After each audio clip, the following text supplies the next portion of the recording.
Počkej, teď. Hello, my name is Stanley, yeah.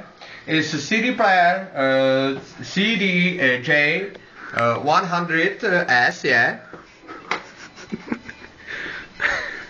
Sem se strká CDčko. Jo, jo, CDčka here, musíš říct. Takhle zezadu. Jo, krásný, ano, štítek, okay. Počkej, musím napít tady caution. Tady to má štítek. Jo, caution, je. Musíme načíst, jo.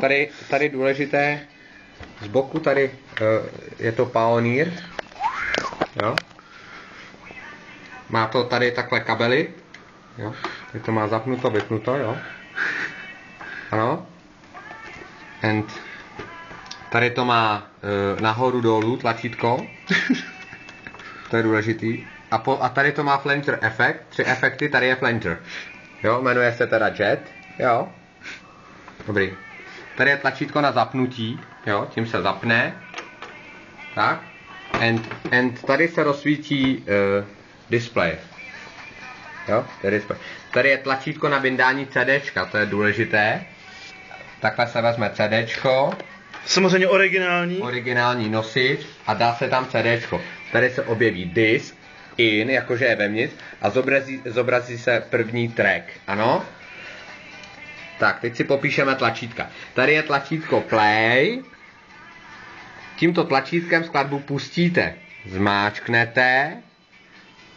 Teď to nehraje a teď, když to svítí, tak to hraje. Tímto tlačítkem to vypnete. Ano? To svítí oranžově. Bliká tlačítko play, to bliká zeleně, že je připravené na startu. Okamžitě, kdy ho zmáčknete, tak bude svítit nastálo. Ano? Toto kolečko je zpomalování a zrychlování. Doleva zpomalujete, doprava zrychlujete. Znovu doleva zpomalujete, doprava zrychlujete. Výborně. Tak, a nyní přejdeme k tomu, jak docílit dané skladby. To jsou tlačítka zde. Tímto tlačítkem je tam napsáno track search. Tak tímto tlačítkem mě volíte skladby. Číslo skladby. 1, 2 nebo 3. Znovu doleva. Mačkáte dolů skladby. Doprava. Mačkáte nahoru tracky. Tlačítkama pod tím přetáčíte dané skladby. Buď dopředu, nebo zase zpátky. To je CD přehrávač. Výborně. A teď pustíme skladbu. Pozor. Pozor. Pozor. Pozor. Ano, pustíme skladbu. Vytáhneme, toto je mixážní pult. Tyto tlačítka jsou nepodstatné. To jsou výšky, středy, basy. Na to, abyste si doma pustili skladbu, vám stačí tento knoflík nahoru a dolů. Nahoru to vytahujeme, dolů stlumíme, nahoru zesílíme, dolů stlumíme. Zmáčkneme tlačítko play na přehrávači a tady vytáhneme skladbu. Nahoru zesílíme, dolů stahujeme. Nahoru, dolů. Výborně. Když to máme nahoře, tak to můžeme taky vypnout na přehrávači tlačítkem Q. To je to oranžové. Skladba nehraje. Dole zmáčkneme play, zelené tlačítko a skladba bude hrát. Dobré. Tímto zrychlujeme a zpomalujeme skladbu.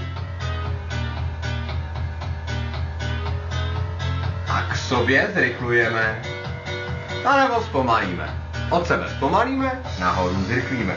To samé děláme tímto kolečkem. Zpomalíme doleva, doprava zrychlíme. Výborně. Tak, to samé dokáže i tento přehrávač. Tu je CD přehrávač. Pioneer CDJ 100F. Tak to vypadá zezadu.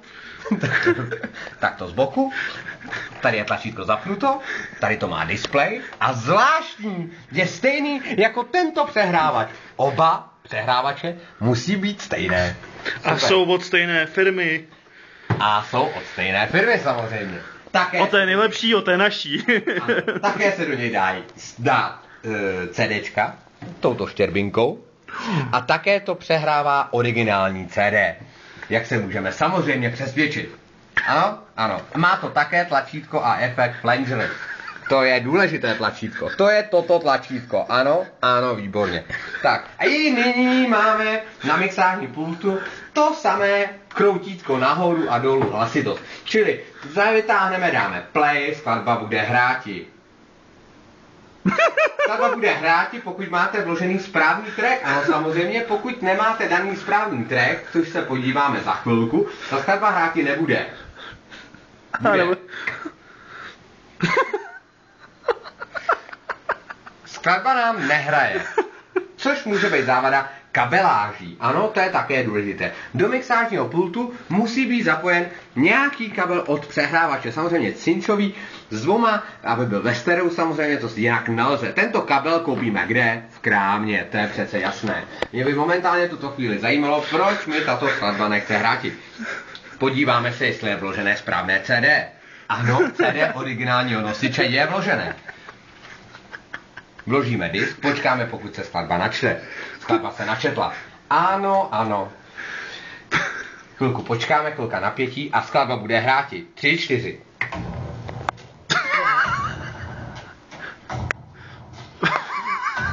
Ano, skladba hraje. Ne pokaždé musí hrát skladba rychle. I ploužáky, a pomalé věci se hrají na diskotékách. Ano, i já jsem to hrával. Tento track není správný, co jsem chtěl říct. Přesvědčíme se, jestli máme nastavený správně počítač. Toto je počítač. S originálním softwarem. Originálním softwarem, ano. Legálním softwarem. To je Windows XP, to je tento software.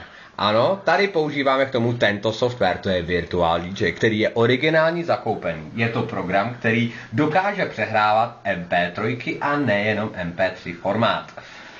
V tomto programu lze mixovat skladby pomocí těchto přehrávačů, kam máme CDčka s datovým tokem skladby, která je dlouhá 11 minut a 43 vteřin a dělá to pííí. Tyto CD musí být 2, aby byly 2 volné fungující kanály. Ano? Nám funguje zatím jeden. To se musíme nastavit v konfiguraci. Konfigurace tohoto programu, to je zde tlačítko config, stejně jako options nebo nastavení. Toto tlačítko je config. Tady kliknu a objeví se tabulka. V této tabulce nakliknu na Sound Setup, což je nastavení zvukové karty. Tento program lze zakoupit i v českém originálním balení. Tak, tady se podívám, jestli mám správně všechno nastavené. Zde mám všechno správně nastavené. Samozřejmě blížší informace naleznete, ano, ano a tady... Mixák.cz Mixák.cz a zde vidíme, že máme špatně nastavený timecody, čili tady kliknu na tlačítko Autoconfig a automaticky obě šavle CD přehrávače se automaticky nastaví. Pokud je to možné. Pokud program stále nefunguje tak, jak má, tak ho co? Zrestartuji. To je nejlepší funkce. Zapnu znovu, spustím software. Zkusíme timecody, nastavení automatické konfigurace. Ano, kabely byly vytaženy. Ano, a stále se nic neděje. A už máme správně nastaveno. Výborně. Přesvědčím se, že oba dva playery správně se točí. A nyní tam dáme nějakou skladbu. To buď si vyhledáváme tady pomocí složky. Vidíme myš? Vidíte myš? Toto je myš. Ano, kurzor myše. Tak buď si najedu tady do nějaké složky a vyberu si nějakou skladbu. Uděláme to z toho 3D persona action. A nebo si zde napíšu nějaký track. Ano, píši track. Momentálně ve všech klubech a hitparádách se hraje Calabria.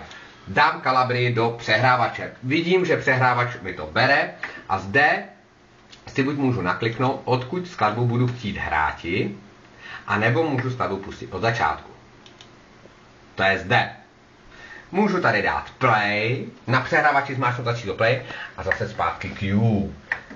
Play, Q, skladba se vrací. Ukážeme, jak to zní. Play, skladba hraje. Q, nehraje. Play, skladba hraje. Q, skladba nehraje. Tak a když nám takto skladba hraje pomocí této šavle, tady mám vejšky, to jsou vejšky. To jsou ty nepodstatné tlačítka. To jsou ty nepodstatné tlačítka, ale k těm jsme se právě dostali. Výborně, nepodstatné tlačítka spočívají v tom, že když chci udělat kvalitní mix, tak musím používat tyto tlačítka. Takže zesílení na kanál, to je gain. Pak máme zde vejšky. Středy jsou také důležité. A to nejdůležitější, basy. Bez toho by nám to v klubu nehrálo. Výborně. Takže mám připravenou takto skladbu. Skladbu vytahuju s korekcema naplno, se všema tak, aby to mělo kvalitní zvuk. V druhém přehrávači, pravého přehrávače si všímat nebudeme, tam hraje celá skladba tak, jak je. Musíme samozřejmě vytáhnout druhou šavli, aby jsme to dokázali. Pustíme track.